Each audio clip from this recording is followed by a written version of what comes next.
Mastermind, Strategist for Hire, written by Clouds, read by Distracted by Books. Chapter 41, The Notebook. Izuku, you're going to be late for school! Izuku cursed and finished up his notes. He normally wouldn't bring work home with him, but things had been crazy since the commission fell. Villain activity had been at an all-time high as society struggled to readjust and find where heroes were going to fit. So the demand for Izuku's services had been overwhelming. Izuku was about to shove the notebook in his backpack, but stopped at the last minute. His bullies often tried to steal his backpack and look through his nerd notebooks, and things were already suspicious enough since Ito had laid off bullying him a few weeks ago. If one of his bullies were to accidentally read his mastermind notes, that would be bad. Izuku, hurry! He cursed and settled for just leaving it on the desk. Mom didn't come into his room often, and when she did, she respected his privacy enough to not open his notebooks. It'd be fine. Izuku! Mom opened the door as Izuku shouldered his backpack. You're going to miss the train! All right, I'm going! He kissed Mom on the cheek as he closed the door to his room again. Love you! Mom smiled. Love you too, Izuku! Have a great day at school! Ingo didn't normally clean Izuku's room. He was a tidy enough boy, and Ingo firmly believed in giving children space and trust. But when she'd peeked her head in that morning, his room had been a mess, and Izuku had seemed so stressed lately. Ingo didn't know if something had happened at school or if he was just worried over everything that had happened with the commission, but either way, she figured it was her duty as a mother to do something nice for her baby.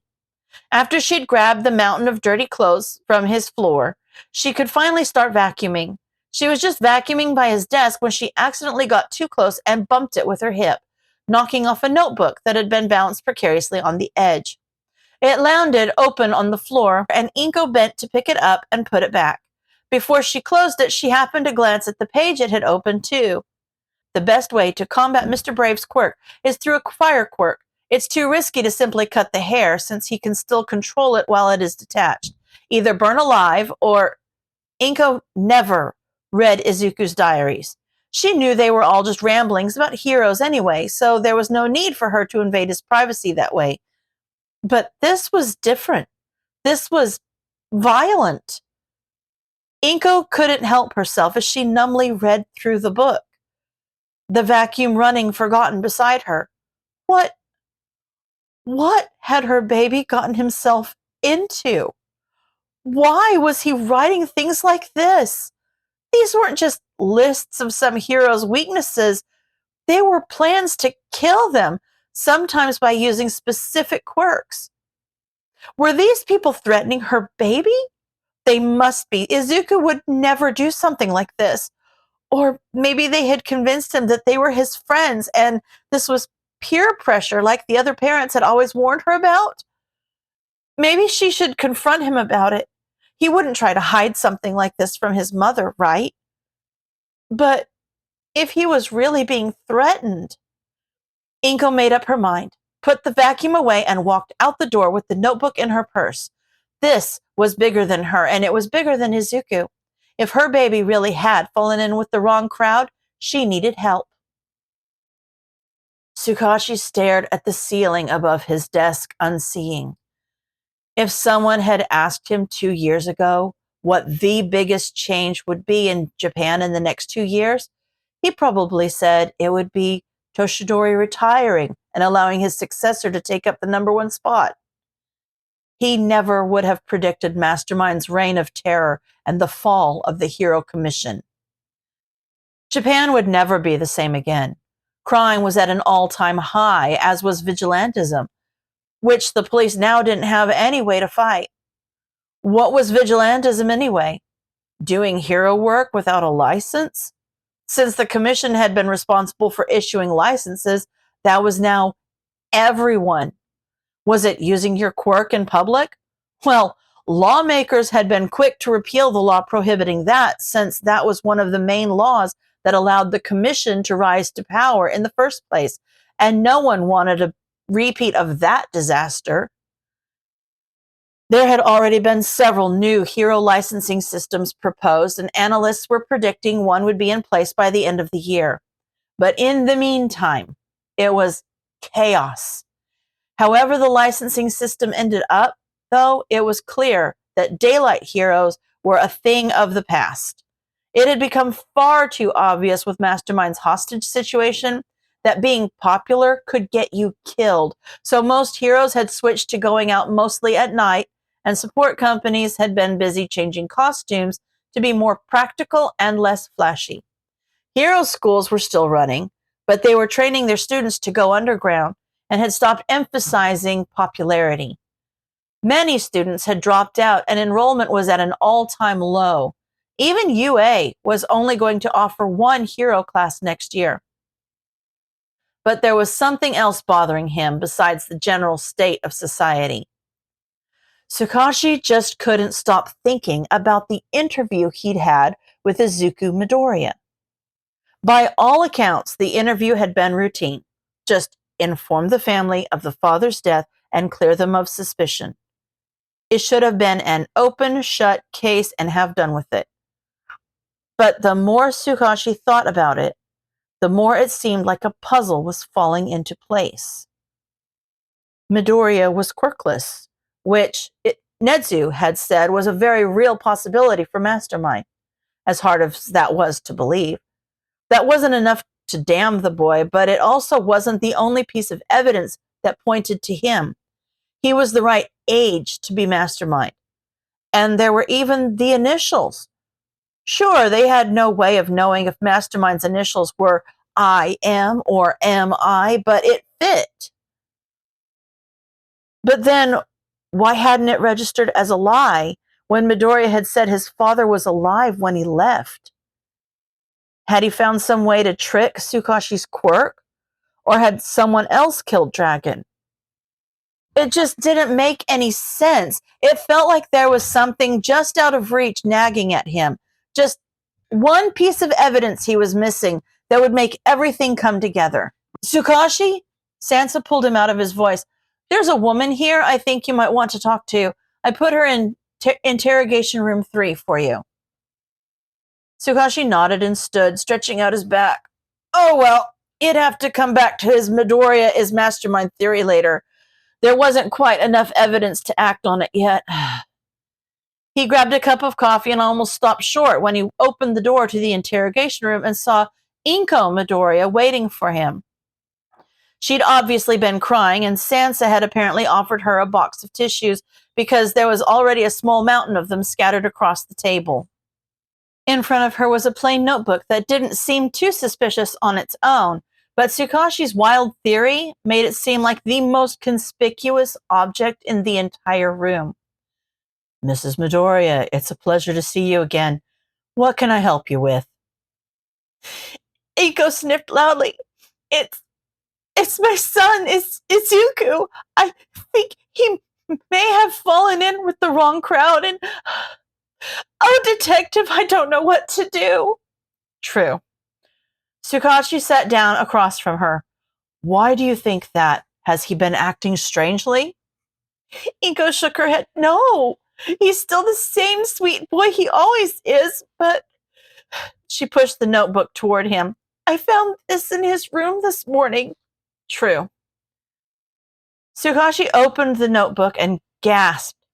After hours of poring over neatly written murder plans, he could recognize Mastermind's handwriting anywhere.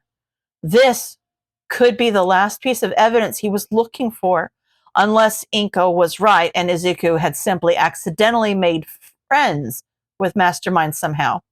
Mastermind could have just asked him to hold on to the notebook for some reason. Mrs. Midoriya, I'm going to ask you something and I need you to be completely honest with me, Tsukashi said. Is this your son's handwriting? Yes. True. Are you sure? Tsukashi couldn't risk being wrong about this. Yes, it's definitely Izuku's handwriting. Why are you... True. Tsukashi stood. I need to check on a few things, Mrs. Midoriya, before I can tell you anything more. So sit tight. Just know that you did the right thing bringing this to us, and we're going to help you. Is there anything we can get for you? I can have Sansa bring you a coffee if you'd like. Inko shook her head. Just protect my baby. Tsukashi turned away so she couldn't see his face and left, already dialing Nedzu. Are you sure? Nedzu asked as soon as he arrived. Tsukashi nodded. It all fits. Izuku Midoriya matches everything we know about Mastermind. There was even an incident where Mrs. Midoriya was mugged a few months ago, and from what the officer said, it appears her body could have been completely taken apart and reassembled by someone who looked like a bird, which could mean she was threatened by overhaul. He is the same age, build, and height as Mastermind, not to mention his hair color, which matches some of the earliest reports we ever gathered. His quirklessness practically guarantees he was bullied, like Eri told us. So this notebook is the nail in the coffin. Mrs. Midoriya said that it's definitely her son's handwriting. Well then, Nedzu smiled, this is a very good thing. I don't know, Tsukashi frowned. I have a distraught mother in the other room who is pleading with me to protect her son, and instead I have to tell her that her son is one of the most infamous villains in modern history. Nedzu thought for a moment. Perhaps it would actually be best to hold off on that revelation. What do you mean? She has a right to know. Oh, undoubtedly, Nedzu agreed. But the fact is that knowing Mastermind's identity does not resolve his hostage situation in and of itself. We may have won the battle, detective, but we have yet to win the war. Tsukashi sighed. I guess I just got so caught up in the euphoria of finally knowing that It's all right, detective, Nedzu said pleasantly. It happens to the best of us. But the real question is where to go from here. And where is that? He probably doesn't keep the murder plans on him, since he said they'd be released automatically if he was ever arrested or killed. Yes, I agree. The word automatically makes me inclined to believe that they are most likely housed in some sort of computer program, especially with how closely he's been working with La Brava recently. It's very possible their partnership goes back much farther than we'd originally thought. Tsukashi let out a deep breath. All right. So if that's the case, he'll most likely have some sort of computer that he uses for work that we can get our hands on. Nedzu nodded. We'll have to be cautious, though. If Midoriya gets wind of what we're planning, he will disappear and find a way to punish us for getting too close. He sighed. This is a very precarious situation. Inko looked up as Tsukashi and Nedzu opened the door to the interrogation room. What's happening? Is Izuku going to be all right?